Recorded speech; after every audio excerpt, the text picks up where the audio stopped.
The debris field stretched for hundreds of kilometers. Captain Taman stared at the view screen, his face pale. Pieces of the Tomorrow's Garden floated in the darkness like broken toys. Hull fragments, furniture, personal belongings, and bodies. So many bodies. Start recovery operations, he said quietly. His voice was steady, but his hands shook. Find survivors. There have to be survivors. Engineer Hana worked her station frantically, scanning every piece of debris, every signal, every heat signature. Captain, I'm picking up emergency beacons. Multiple locations. At least 200 signals, 200. Out of 50,000. The recovery took hours. Teams in spacesuits moved through the debris field, bringing escape pods back to the ship. Each pod held anywhere from 1 to 10 survivors. Most were injured. All were traumatized. Dr. Kang moved through the medical bay, recording everything. Not for research, for evidence, for proof, because this wasn't an accident. The damage patterns were too specific. The destruction too complete. This was murder. One survivor sat in the corner, wrapped in a thermal blanket. Nam Ji-woo was a teacher. She had been taking 30 students to New Seoul Colony. She was the only one who made it to an escape pod. The children didn't. Taman knelt beside her. Can you tell me what happened? Ji-woo's eyes were empty. She stared at nothing. Then slowly she spoke. They came out of nowhere. Big ships. Military ships. They didn't warn us. Didn't demand surrender. They just started shooting. Who were they? Krethian raiders. Their commander broadcast to us. He was laughing. He said the Council's pets couldn't stop them. He said weak species should stay home if they can't handle the galaxy's realities. Taman felt something break inside him, something that had been bending for 143 years. Go on. They targeted the civilian sections first. The schools, the medical base, the family quarters. They wanted maximum casualties. They wanted to hurt us. And they did. They killed everyone. Everyone except, her voice broke, except those of us who made it to the pods. And even then they shot at the pods. For sport. Hana appeared at Taman's shoulder. Captain, we've recovered all the pods we can find. Final count. 198 survivors. The rest are gone. 49,802 dead. Families, children. People who had done nothing wrong except try to build a better life. 3 days later, Ambassador Park stood before the Galactic Council again. This time she wasn't alone. Dr. Kang stood beside her with complete evidence of the attack. Captain Taman stood on her other side, his uniform clean but his eyes hard. Park placed the evidence on the display for everyone to see.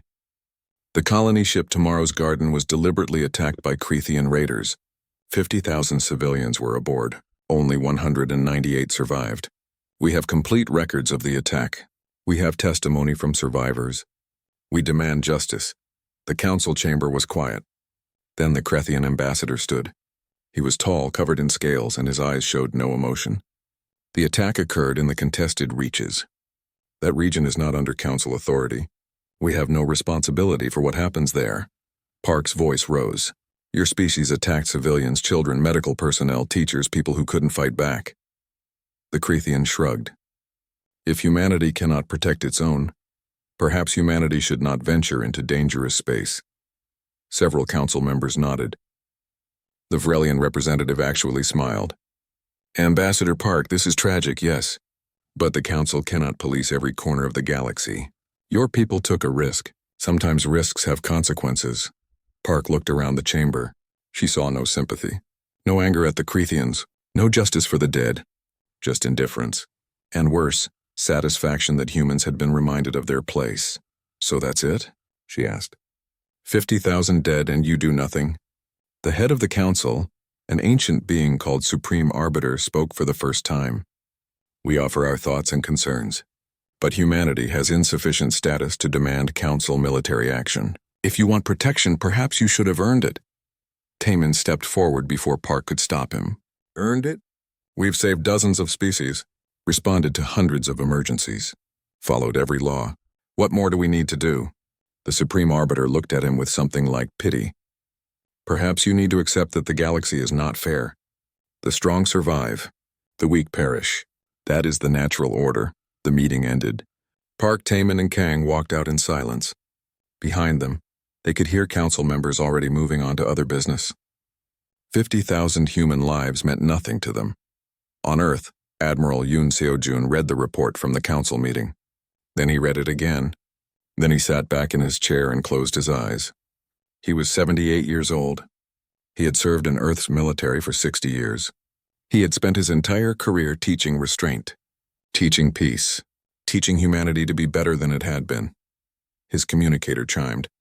It was a direct line from the unified Earth government, the president herself. Her message was short. Admiral Yoon, you are authorized to bring our people home, all of them. Use whatever methods you deem necessary. Show the galaxy what we've been holding back. The council wants the natural order? Show them what the natural order looks like when you anger persistence hunters. Yoon opened a channel to Colonel Kim Yoonji, commander of special operations. Colonel, wake up the old systems. Everything we've been keeping dormant. It's time. Admiral, are you sure? Once we do this, there's no going back. They killed 50,000 civilians, Colonel. They killed children. And the galaxy did nothing. So yes, I'm sure. Wake it all up. Across Earth's orbital stations, systems that had been sleeping for over a century came online, weapons that had been designed during humanity's darkest times, then locked away when humanity joined the collective. Ships that had been operating at 30% capacity suddenly surged to full power. Engineer Hana received orders directly from Earth Defense Command. Her hands moved across her console, entering codes that she had memorized but never thought she would use. Around her, the horizon's promise began to change. Armor plating that had been retracted extended to full coverage. Weapon systems that had been hidden deployed into active positions. Engine output tripled. Captain Taman watched his ship transform and felt a strange mixture of emotions. Fear, relief, sadness, and yes, anticipation. For 143 years, humanity had been holding back, pretending to be weaker than they were, hiding their true nature. The galaxy was about to remember what humans actually were.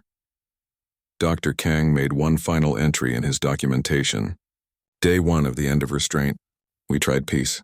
We tried patience. We tried being what we thought we should be. They responded by killing our families. History will judge whether what comes next is justice or vengeance. I believe it's both. Colonel Kim assembled her teams on Mars Station. These were soldiers who had trained for scenarios they hoped would never come. Now those scenarios were here. She stood before 3,000 of humanity's most elite operators and said simply, "They hurt our families. We're going to remind them why that was a mistake. We're going to bring justice, and we're going to make sure this never happens again." Admiral Yoon's fleet began to move. 47 ships, each one now operating at full capacity. Each one carrying weapons that the galaxy didn't know existed. Each one crewed by humans who were done asking for permission. Their destination, the Krethian home system. In the council chambers, the Krethian ambassador laughed with his colleagues. The humans had been put in their place. They would accept their losses and move on. That's what weak species did. He had no idea what was coming. Captain Lee Taman stood on the bridge of the Horizon's Promise, watching the stars blur past as his ship raced toward the distress signal. 143 years. That was how long humanity had been part of the Galactic Collective. 143 years of following every rule, obeying every law, and swallowing every insult. The distress call came from a Vrelian colony. Pirates were attacking. Taman didn't hesitate. His crew didn't hesitate. This was what humans did. They helped.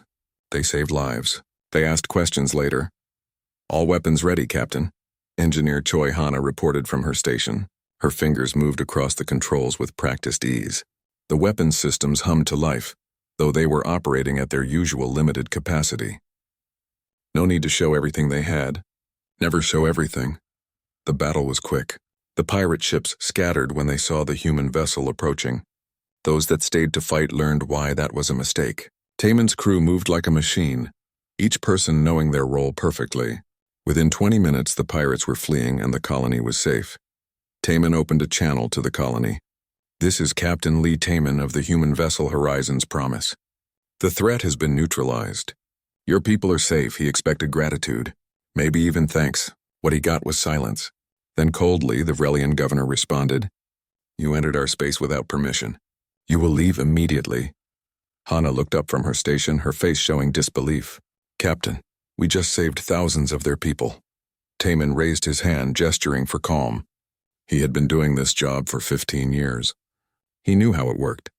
Understood, Governor. We're leaving now. Stay safe. 3 days later, Ambassador Park Mirai stood before the Galactic Council. The massive chamber held representatives from dozens of species. The 5 apex species sat at the highest level, looking down at everyone else. Humans sat near the bottom. They always sat near the bottom. Ambassador Park, the Vrelian representative said, his voice dripping with false concern. Your people violated our sovereign space. This is unacceptable. Park kept her face neutral. Inside, she was screaming. Outside, she was calm. This was her job. This had been her job for 20 years. The Vrelian colony sent a distress signal. We responded. We saved lives. Without permission, the Vrelian continued. You humans think you can go anywhere, do anything. You need to learn your place. Several other representatives nodded. Some even smiled. Park saw Dr. Kang Dae-hyun in the observer section taking notes. He was recording this. Recording everything. He had been documenting every insult, every slight, every injustice for 30 years. His records now filled entire databanks. Park bowed her head. Not because she believed she was wrong, but because this was the game. This was what humans did. They apologized. They took the blame. They moved on. The Unified Earth government apologizes for any inconvenience. It will not happen again. The Vrelian representative smiled wider. He had won. He always won. They always won. That night, Park sat in her office, staring at Earth through the viewport. The blue planet hung in space, beautiful and distant. She had been born there 73 years ago. She had left it to serve, to represent humanity among the stars. Dr. Kang entered without knocking. They had known each other too long for formalities. That's number 847, he said quietly. 847 complaints against us for helping others? Park asked. Yes, I'm documenting everything. Just like you asked, Park nodded. Good, keep recording. Someday someone will need to know. They'll need to understand why we did what we did. Kang sat down across from her. Do you ever wonder if we're doing the right thing? Staying quiet? Taking the insults? Park was quiet for a long moment. Every day. But what choice do we have? We're strong, Dae-hyun. Stronger than most of them know. But if we show that strength, if we push back, what happens? War? Destruction? We spent centuries tearing ourselves apart on Earth. We learned those lessons. We don't want to repeat them. So we endure. So we endure. Across the station, Engineer Hana was making her way back to her quarters when she heard laughter. A group of council staff members stood in a corridor talking loudly. They didn't notice her approach. Did you see the human ambassador today? One of them said, bowing and scraping like always. It's pathetic, another laughed. They're the galaxy's servants, always eager to help, always eager to please. It's almost sad, almost. It's completely sad. They have ships, they have technology, but no spine. They'll do whatever we tell them. Hana stood in the shadows, her hands clenched into fists. She wanted to say something. Wanted to show them what humans were really capable of. But she didn't. She walked past them, ignoring their laughter. This was normal. This was life in the collective. She reached her quarters and immediately called Captain Taman. His face appeared on the screen, tired but alert. Hana, what's wrong? Nothing's wrong, Captain. I heard some council staff. They were laughing about us. About how we're always helping but never respected. Taman sighed. He looked older suddenly. I know, I hear it too. We all hear it. When does it stop, Captain? When do we get to stand up straight? Taman was quiet. Then he said, I don't know. Maybe never. Maybe that's just who we are now. A species that helps others even when they spit in our faces. The conversation ended. Hana sat in her quarters staring at the wall. On that wall was a picture of Earth, of home. Of the planet that had nearly destroyed itself through war before finally learning peace. The next morning, everything changed. The alert came through every human channel simultaneously. A colony ship was missing. The Tomorrow's Garden, carrying 50,000 civilians to establish New Sol. Colony, families, children, teachers, doctors, farmers, people, looking for a new life among the stars. The ship had last been seen entering the contested reaches, a region of space where collective law didn't apply, where the strong preyed on the weak and the council looked away. Captain Taman received the emergency orders within minutes. Find the ship, find survivors, bring them home. As his ship jumped to faster-than-light speed, racing toward the last known location of Tomorrow's Garden, Taman felt something cold settle in his stomach. He had been a captain for 15 years. He had seen many things, but he had a terrible feeling about this. Behind him, Hana worked at her station, her face set and determined. Dr. Kang sat in the observer's seat, his recording device already active. Ambassador Park had sent a message, short and simple. Find them, whatever it takes. The Horizon's promise hurtled through space, carrying a crew that hoped for the best but feared the worst. 50,000 people, 50,000 human lives. Out there, somewhere in the dark, and somewhere in the contested reaches, debris floated in the void, silent and still, waiting to tell a terrible story. The galaxy was in chaos. For 143 years, humans had been predictable. Easy to dismiss, safe to ignore. In 72 hours, everything had changed. Species that had mocked humanity now looked at their own defenses and realized how inadequate they were. If humans could do that to the Krethians, what could they do to anyone else? Panic spread through the council. Emergency sessions were called. Military advisors were summoned. Everyone wanted to know the same thing.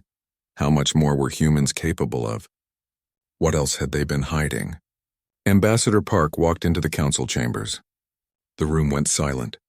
Every representative watched her, some with fear, some with anger, a few with something that might have been respect. She walked to the center of the floor. She didn't bow, didn't apologize, didn't ask for permission to speak. For 143 years, she began, her voice carrying to every corner of the chamber. Humanity has been a loyal member of this collective. We followed your laws. We respected your customs. We helped when called. We endured insults with patience. We tried to be the species you wanted us to be. She paused, letting her words sink in. You mistook that patience for weakness. You mistook our restraint for inability. You were wrong. What you saw in the Krethian system wasn't humanity at full power. It was humanity being careful, being precise, being restrained even in our anger. Because despite everything, we still don't want to be the monsters we used to be. The Vrelian representative stood. You attacked a council-protected species without authorization. This is an act of war. Park turned to face him. Protected? You protected the Krethians while they raided and murdered across the galaxy. We have the evidence. We broadcast it. The entire galaxy saw what you protected, what you allowed, what you ignored. She activated a display. Names and numbers filled the air. 47 species have suffered attacks similar to what happened to Tomorrow's Garden. The council knew. The council did nothing. Why? Because these species weren't important enough, weren't strong enough, weren't valued enough. Park's voice grew stronger. Well, humanity values them. We're forming a new coalition. The Alliance of Free Peoples. Any species that wants true protection, real partnership, actual justice, join us.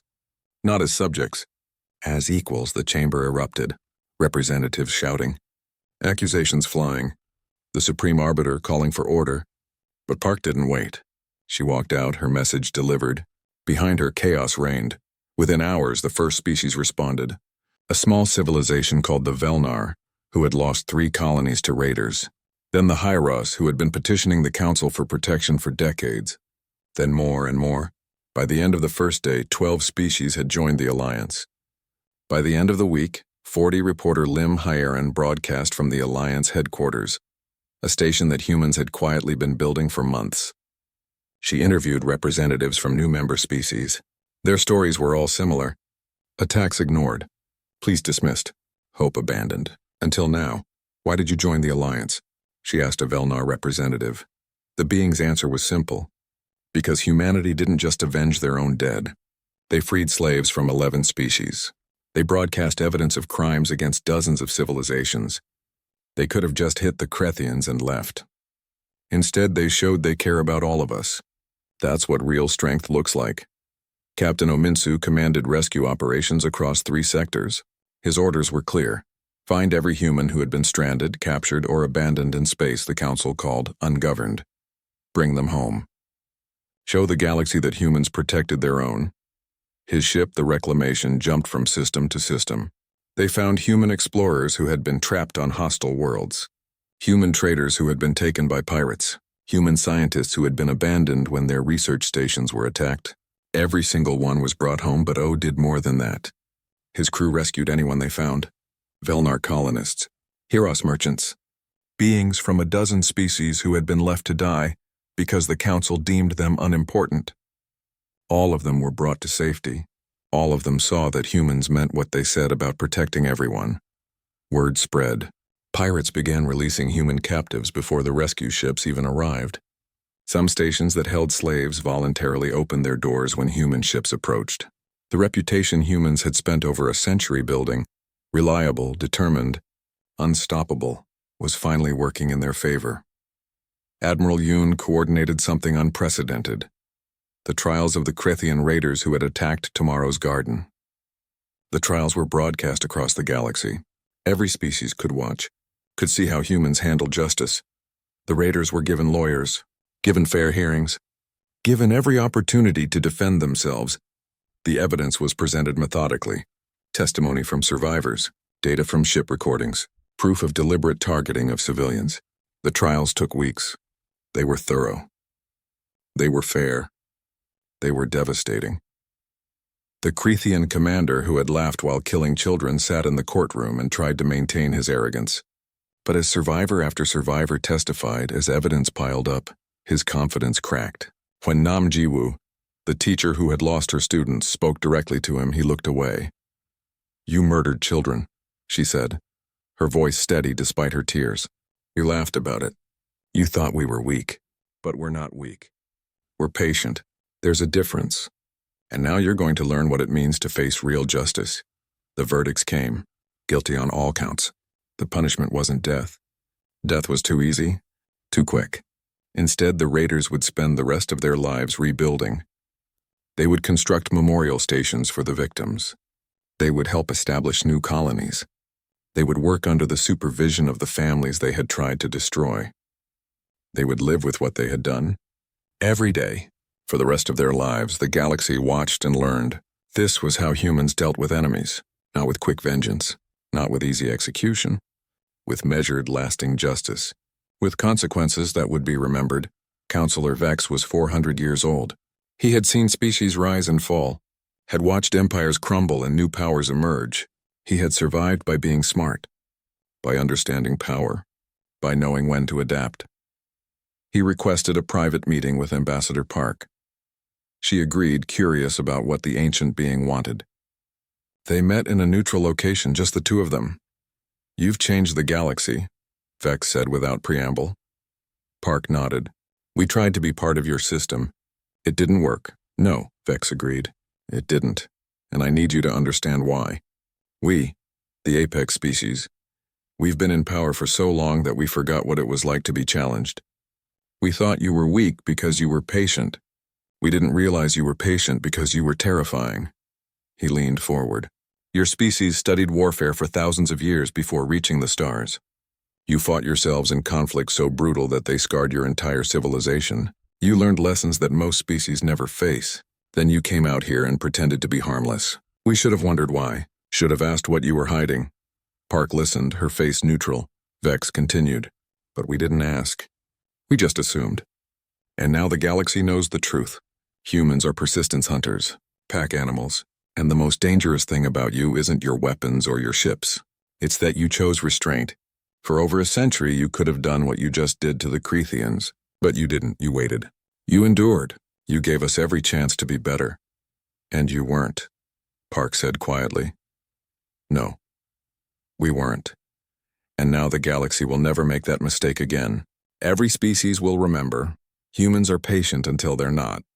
And when they stop being patient, empires fall." The old counselor stood to leave. At the door, he paused. "The council's authority is crumbling. Your alliance will become the new power structure. When it does, try to be better than we were. Try to remember that other species are learning too. Be patient with them, but not too patient. You've learned that lesson already." He left. Park sat alone, thinking about his words. About power and responsibility. About what kind of civilization humanity wanted to build. They had shown the galaxy their strength. Now they needed to show their wisdom. Dr. Kang made his final entry in the documentation he had been keeping for 30 years. Day 89 since humanity stopped pretending. The galaxy has learned what we tried to forget. We are predators. We are dangerous. But we are also capable of choosing when to be dangerous and when to be kind. That choice, more than any weapon, is what will define us going forward. The galaxy feared what we would do when our restraint snapped. What they got was something more frightening. Proof that our restraint was always a choice. And choices can be unmade. For 3 days, every human ship in the galaxy went silent. Diplomatic channels closed. Trade routes emptied. Communication networks went dark. It was as if humanity had simply vanished from the collective. Some species noticed. The ones who actually worked with humans, who had seen their dedication and reliability. They started to worry. Most of the council dismissed it as humans being emotional. Throwing a tantrum, they would come back eventually. They always did. On the 3rd day, Admiral Yoon's fleet emerged from slip space at the edge of the Krethian home system. 47 human ships appeared where there should have been nothing. The Krethian defense grid immediately detected them. Alarms rang across the planet. The Krethian High Command wasn't worried. They had 138 ships defending their home system. They had weapons that had been tested against dozens of species. They had never lost a battle in their home territory. Humans they knew were weak, soft. They would talk and negotiate and eventually leave. Admiral Yoon opened a channel. All frequencies, every ship, every station, every planet in the system would hear this. His voice was calm, quiet, terrifying in its control. This is Admiral Yoon Seojun of the Unified Earth Defense Fleet. You attacked the colony ship Tomorrow's Garden. You killed 50,000 civilians. You killed children. You laughed about it. By doing so, you reminded us of something we had tried to forget. You reminded us what we are. We are not the Council's pets. We are not weak. We are predators. And you just threatened our pack. Thank you for the reminder. The Krethian fleet commander laughed when he heard the message. He sent his response on the same open channel. 47 ships against 138. You humans really are stupid. We're going to enjoy this. The Krethian fleet moved to engage. They were confident. They were experienced. They were about to learn a lesson that would echo across the galaxy. The battle began. Krethian ships fired first, their weapons designed to punch through shields and tear apart hull plating. The shots should have crippled the human fleet immediately. Instead, the human ships seemed to flicker. One moment they were in the weapon's path. The next moment they were somewhere else, moving faster than Krethian sensors could track. Fleet Commander Baek Soyeon led the Mars Defense Wing in a flanking maneuver that shouldn't have been possible. Her 12 ships accelerated to speeds that made Krethian navigators question their instruments. Were humans always this fast? Had they been hiding this capability? Yes, for 143 years, human weapons opened fire. The Krethians had never seen anything like it. Precise, surgical, devastating. Each shot hit exactly where it was supposed to. Shield generators, engine cores, weapons arrays. Nothing was destroyed completely. Everything was disabled perfectly. Captain Taemin's Horizon's promise danced through the Krethian formation like a shark through fish. Hana's fingers flew across her controls, managing systems that hadn't been active in over a century. The ship responded like it was alive, like it had been waiting for this moment. Target their flagship, Taemin ordered. Disable only. We want them alive. The Krethian flagship was the pride of their fleet, massive, powerful, supposedly invincible. It lasted 4 minutes against the human assault. Its shields collapsed. Its weapons went offline. Its engines died. The ship drifted, helpless, while its crew stared in disbelief at their consoles. Across the battle space, the same scene repeated. Krethian ships tried to fight back, tried to adapt, tried to survive. They failed. One by one, their vessels were systematically disabled. Not destroyed, disabled.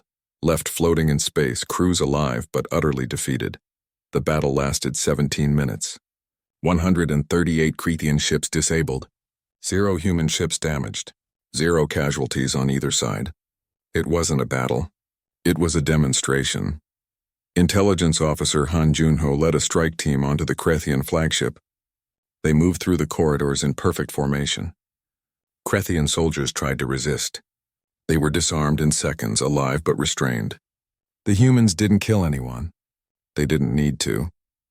Han reached the bridge and found the Krethian High Command huddled together, terrified. He looked at them with cold eyes. Where are your records? Where is the data on your raids? The Crethean commander tried to maintain dignity. You have no right to, Han interrupted him. You killed our children. We have every right. Now where are the records? They found everything. Databases full of attacks on dozens of species. Lists of slaves taken. Treasure rooms filled with stolen goods. Proof of hundreds of raids that the council had ignored. And messages. Conversations with council members who knew everything and did nothing. Han transmitted it all. Every file. Every message. Every piece of evidence. He broadcast it on open channels across the entire galaxy. Let everyone see. Let everyone know. War historian Shin Ariam watched from her station on one of the human ships. Her job was to record this moment, to document the day humanity stopped hiding. She spoke into her recorder, her voice steady. 17 minutes. That's how long it took for humanity to dismantle a force 3 times their size. But this isn't about the battle. This is about what the battle represents. For over a century, we pretended to be weak. We operated our ships at partial capacity. We hid our weapons. We restrained ourselves because we thought that was what civilized species did. Today we learned that restraint is only valuable when others respect it. When they don't, restraint becomes suicide. Captain Taman led another strike team to the surface of the Crethean homeworld. They hit every known raiding base simultaneously. Perfect coordination. Perfect timing. 23 bases. 23 strikes. All successful. In those bases, they found slaves from 11 different species. People who had been taken from their homes, their families, their lives. The slaves stared at the human soldiers with confusion and fear. Then hope, you're free, Taman told them. We're taking you home. One of the slaves, an elderly being from a species Taman didn't recognize, approached him carefully. You're humans, but the council said you were weak. That you couldn't help us. Taman's smile was cold. The council was wrong about us. About a lot of things. That's going to change. Fleet Commander Beck coordinated the logistics of freeing thousands of slaves and transporting them to human ships. It was complex work. Difficult work. But humans were good at complex and difficult. They had been doing it for centuries. Back on Earth, Ambassador Park watched the broadcast from Crethean space. She saw the battle, saw the evidence, saw the freed slaves. Then she stood up, straightened her uniform, and walked toward the council chambers. This time she wasn't going as a supplicant. This time, she was going as the representative of a species that had just reminded the galaxy what predators looked like when you threatened their young.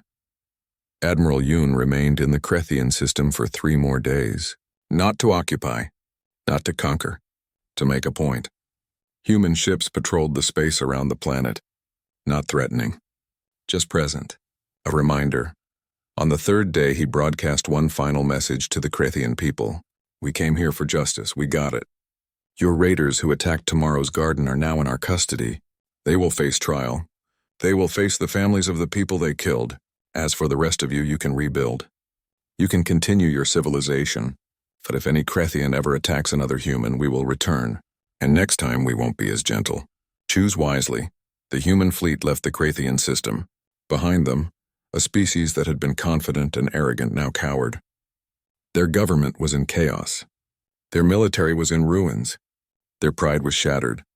And across the galaxy, on 1,000 different worlds, beings watched the broadcasts and realized something terrifying. Humans had been hiding, pretending, restraining themselves. For 143 years, they had seemed weak because they chose to seem weak. Now the choice was over. Now the galaxy would see what humans really were. 3 months had passed since the Crethean campaign. The galaxy had transformed in ways no one could have predicted. The Alliance of Free Peoples now represented 73 species, with more applying for membership every day. Humanity hadn't seized power. They had created something different, something that had never existed in the galaxy before, a true partnership of equals. President Hong Jae-min stood before the Alliance Assembly. Representatives from 73 species filled the chamber. Some were powerful civilizations, some were small colonies barely surviving. All had equal voices, all had equal votes. This was the foundation humanity insisted on.